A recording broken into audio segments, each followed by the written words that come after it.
حقق فريق النصر السعودي الفوز على نظيره فريق الأخدود بنتيجة من 3-0 مساء اليوم الجمعة على استاد الأول باركة ضمن منافسات الجولة 14 من الدوري السعودي للمحترفين في الموسم الحالي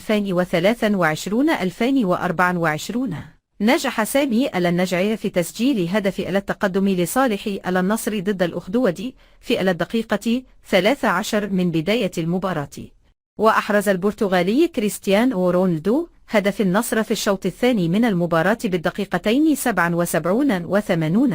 وجاء تشكيل النصر ضد الأخدود كالتالي: حراسة المرمى راغد النجار، خط الدفاع سلطان الغنم، عبد الإله العمري، محمد آل فتيل، أليكس تيليوس، خط الوسط سيوكو فوفانا، سامي النجعي، أوتافي مونتيرو، خط الهجوم كريستيانو رونالدو، أندرسون تاليسكا، عبد الرحمن غريب.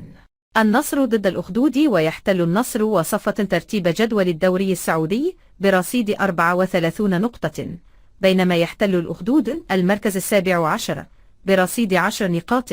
وحقق العالمي الفوز في الجولة الماضية على مضيفه فريق